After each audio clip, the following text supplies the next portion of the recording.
Bentornati e bentornate a una nuova puntata dedicata al premio Innovazione. 22 maggio saremo nella sede dell'Ordine degli Ingegneri di Verona per una cerimonia importante. Hanno partecipato a questo format davvero tanti studenti, tante studentesse, sia delle scuole superiori, tanti giovani start-upper e soprattutto studenti degli ITS. Siamo di nuovo qui con studenti, in particolare dell'ITS Academy Meccatronico Veneto, e diamo il benvenuto innanzitutto alla coordinatrice generale della Fondazione ITS Academy, Marta Cunego. Benvenuta. Buonasera e grazie dell'invito. E poi abbiamo gli studenti Alex Marchioro e Lorenzo Vendramin. Benvenuti. Buonasera, grazie. Buonasera ragazzi.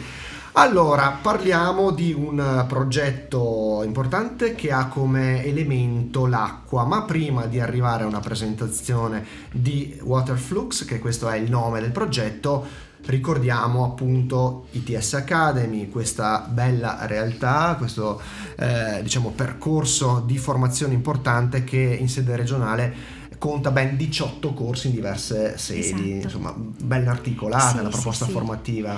La Fondazione ITS Meccatronico Veneto, che offre dei corsi di specializzazione post diploma della durata di 2 anni, negli ultimi anni è cresciuta molto ed è vero, adesso abbiamo ben 18 corsi in erogazione in tutto il Veneto, quindi siamo presenti in tutte le province. Le figure che noi prepariamo, che poi sono i percorsi di studio dei nostri ragazzi, riguardano prevalentemente la meccatronica, i sistemi meccatronici, oppure l'innovazione di prodotto e processo meccanico, la parte informatica applicata all'industria 4.0, che è proprio il percorso dei ragazzi che sono qui con noi stasera, e il nuovissimo corso dedicato alle tecnologie e il design dei materiali innovativi. Quindi abbiamo una proposta molto, molto ampia e per tutti i gusti. Una proposta che ha incontrato anche negli ultimi anni un interesse davvero notevole, perché avete anche un numero importante di studenti. Sì, attualmente stanno studiando con noi più di 600 allievi, abbiamo circa 350 allievi al primo anno e 250 allievi al secondo anno, che a luglio sosterranno il loro esame di Stato per conseguire il diploma ITS di quinto livello EQF. Insomma, complimenti, perché i numeri che ha ricordato Marta Cunego sono importanti, rilevanti. Torneremo da lei tra poco. Intanto iniziamo ad entrare nel vivo di questo progetto Waterflux, e intanto vediamo anche una foto, anzi 2 o 3 foto. Intanto questo è l'oggetto che andremo adesso a descrivervi. Non so se riusciamo a proiettarlo a monitor, magari vi dirà poco così, ma cercheremo di arrivare anche a una sua presentazione, perché questa è la vista dall'alto, e poi in particolare quasi come un flusso canalizzatore per gli amanti di Ritorno al futuro. Ecco, questo potrebbe essere concettualmente quella cosa. Chiedo subito a Alex di spiegarci, raccontarci un po' cos'è questo oggetto, e adesso cambiamo anche apparato perché vediamo anche delle slide che accompagnano la nostra narrazione. Sì, allora questo oggetto è la base del nostro progetto, che è il flussometro, che è quello che misura il flusso dell'acqua. La nostra idea è di montare questi dispositivi sotto i lavandini principalmente delle case, per fornire dati alle persone, per permettere di capire la quantità di acqua che si consuma e eventualmente allertare queste persone di micro perdite o qualsiasi tipo di anomalia nel flusso dell'impianto. Perché, diciamo la verità, insomma, siamo abituati ad avere acqua H24 sempre a disposizione in quantità a volte non controllate, quindi nasce prima di tutto come una sorta di monitoraggio, sì. Dopodiché anche per gestire eventuali perdite. Ecco, Alex, come vi è nata un po' questa idea, perché è abbastanza particolare, no? Sì, principalmente è nata da richiesta dell'ITS, ci ha spinto a concentrarci sull'agenda 2030 per lo sviluppo sostenibile, e uno dei punti dell'agenda 2030 era appunto il consumo dell'acqua e l'obiettivo di dare a chiunque una quantità di acqua accettabile per la vita. E quindi questo progetto è nato da questo desiderio di permettere a tutti di avere una quantità di acqua accettabile, riducendo gli sprechi che noi, privilegiati, potremmo fare. È molto interessante. Allora, abbiamo capito che è uno strumento che viene posizionato in particolare vicino ai lavandini, potrebbe essere, almeno questa è l'idea iniziale, per allertare in caso di perdite o comunque monitorare i consumi in generale. È un'idea sostenibile, davvero interessante. Lorenzo, che tipo di preparazione, che tipo di competenze avete dovuto mettere a disposizione insieme ai vostri compagni che forse non ho dimenticato all'inizio, fanno parte del vostro team anche Davide Dalla Fontana e Davis Bonetti, ricordiamo anche loro che non sono presenti oggi qui ma insomma fanno parte del vostro team. Sì, allora sicuramente abbiamo dovuto mettere in campo le nostre competenze informatiche, perché comunque i dati registrati dai vari flussometri verranno visualizzati per ora all'interno del sito web, e più avanti si pensava anche ad un'applicazione, quindi per tutta quanta la parte front-end per lo stile e la parte back-end per il monitoraggio di tutti quanti i dati. Poi sicuramente anche competenze elettroniche, perché comunque bisogna scegliere noi abbiamo scelto un Arduino Nano per leggere i dati, che poi tramite un modulo wifi verranno inviati ad un server che poi verranno visualizzati da questo sito web e applicazioni in futuro.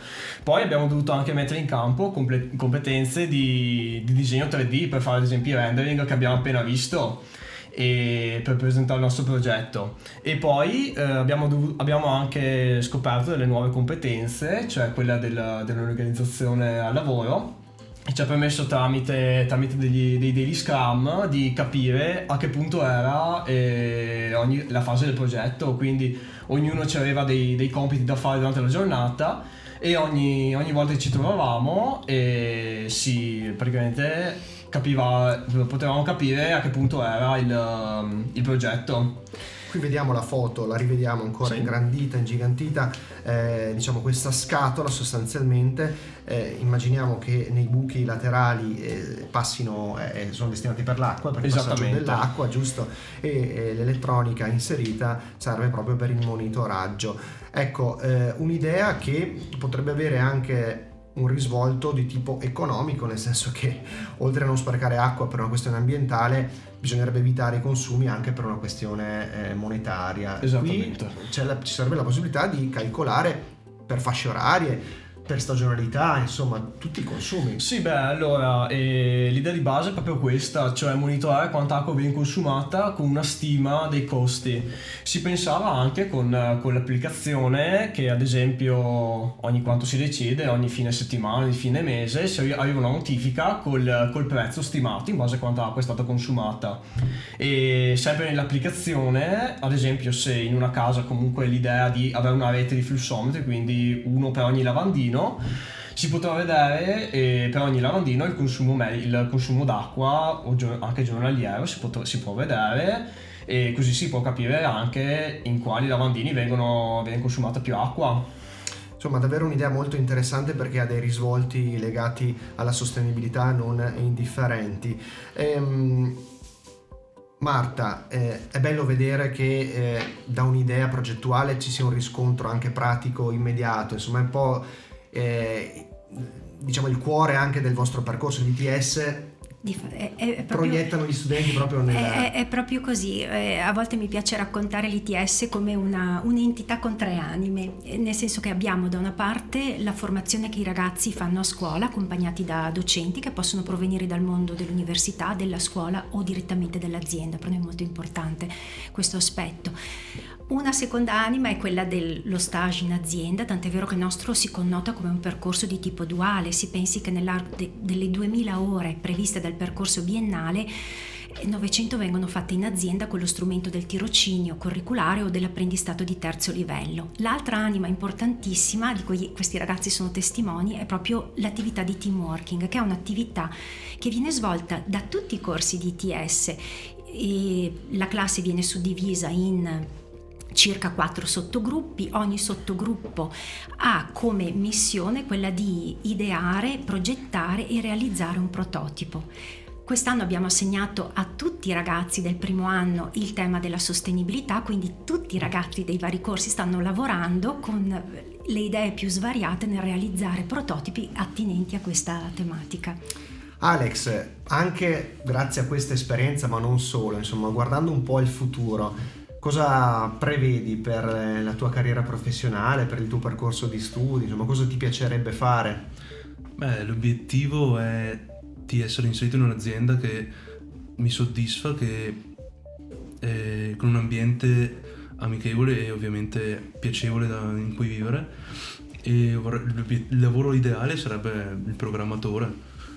Perché tu hai una base informatica, no? Sì, io sono perito informatico e ho studiato informatica alle superiori. Ecco, una materia che avrà sempre più diciamo importanza, perché si sta andando verso la digitalizzazione.